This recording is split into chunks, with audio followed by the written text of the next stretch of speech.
Hey gang, so I'm back again out here on my deck. That last video I did on the debrief on me returning from Alaska, it seemed to do pretty well out there and people liked it. So I got a lot of questions as well, so I have a list of them from that video that I thought we would go through. Right, so we'll see how many we can get through here. And they're not in any particular order, so I'm just going to go down the list from how I found them in the comments. First, somebody asked me how I deal with breakdowns or how I prepare for possible breakdowns. Now, of course, the possibility of breakdown is usually pretty remote, but it does happen. It's happened to me with my BMW, right? So that is something that we, of course, need to think about and plan for. So for me, what I do is I carry actually two types of towing coverage, right? I belong to the American Motorcycle Association, the AMA, and I get a towing package through them. Now, I do that because I like sponsoring the AMA anyway, supporting them because they go out and lobby for our rights, right? So that's one reason I buy it from them. And then also I belong to the BMW MOA. I started doing that when I had the BMW, but I continue to do it because I get towing insurance and tire and wheel coverage through them. So that's why I end up with two types of coverage. I understand that AAA also has it available as well. I am a AAA member for my truck, but I do not do it for my motorcycle, just because I already have two other ones. Now, I don't know how the towing would have worked in Canada, because you're out there in some pretty remote areas. There's a long distance between towns, and in particular between towns that are going to have tow trucks available. So it might be very likely that you cannot get coverage, right, a tow truck to come out, at least not very easily, because one, you're not going to have cell coverage, so you might be in the situation where you have to flag somebody down, either get them to go to the nearest town and call for you, or give you a ride into town, and then, you know, of course, head back and hope your bike is still there, and chances are it probably would be. But that is something that you might have to consider. Another thing that you might do is carry a tow rope with you. Right? I have one that I carry, and it's just in case another motorcyclist comes by and I can get them to tow me into the next town. Now, of course, you should know how to use that before you try it. Right? It's not just as simple as, you know, strapping it to both bikes, because, you know, there are some issues, you know, with towing a bike that you have to deal with. We won't get into that here though. Another thing that I do is I carry a Garmin inReach. Right? I have one of the older inReach devices that still works. So it allows me to give my wife a website where she can track me. So I have several friends who track me, as well as my wife and my family, right? So they can see that I'm still moving and I'm still alive.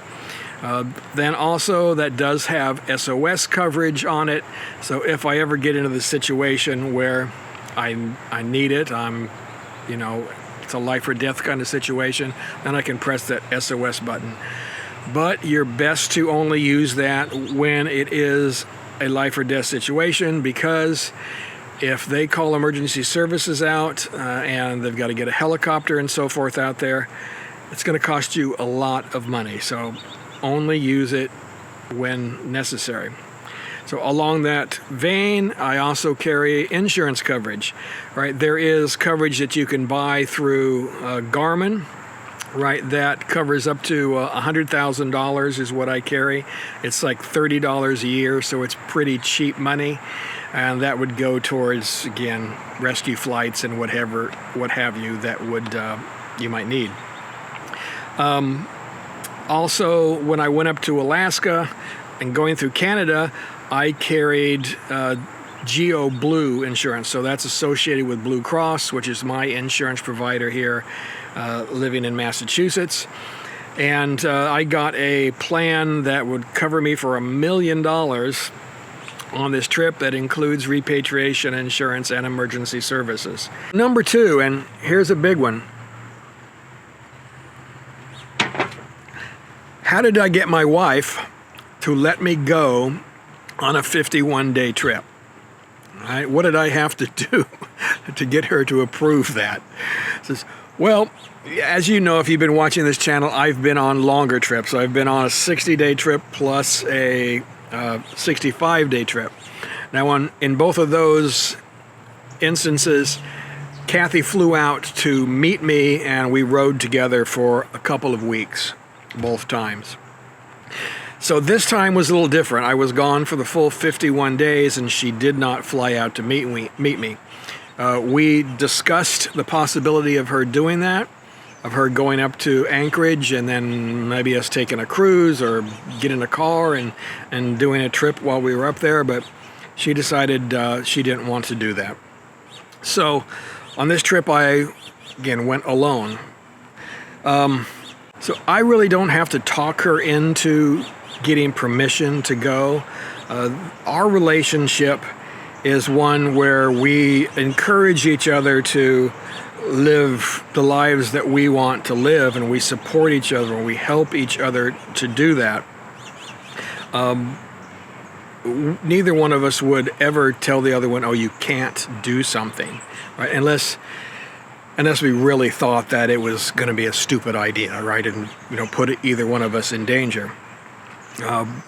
But, as far as traveling and so forth, says she doesn't, give me any crap about that. In fact, she encourages me. Now, we, of course, are older. We're both, over 60, and we don't have any kids. So it is a lot easier for us to make those kind of decisions. I completely realize that. And it's tougher, of course, when you're working and if you have kids. Again, I absolutely understand that. But for us now, again, we don't really have to have those discussions. I will say, however, though, she did mention to me when I got back that this is probably going to be the last long trip that I can do. Now, I don't know that that's true. Neither does she. She's not really serious about that. But what she is serious about is she wants to be involved more. And I absolutely understand that and want her to be. So we may end up changing things up where maybe I trailer the bike somewhere, right? And then we stay in one place for a while and ride around, or she can fly out and then we have the car, the truck, there as well. So again, we'll see. We'll talk about that. We did a trip this year of a truck trip up to Maine and New Hampshire. So we'll be doing more of those kinds of things. So I don't know. We'll see. So another question I got was, did I have any trouble with bed bugs? And no, I didn't. I stayed in a couple of places, that were lower cost, and so it did make me think for a second. I did check the beds in both of those cases, but they were nice and clean, and I didn't have any trouble with bed bugs whatsoever. Most of the other places that I stayed in were, a little, medium to higher priced places. So, there really wasn't any problem with cleanliness or anything like that on most of the trip. Next question was, why don't I have a Boston accent if I live here in Boston?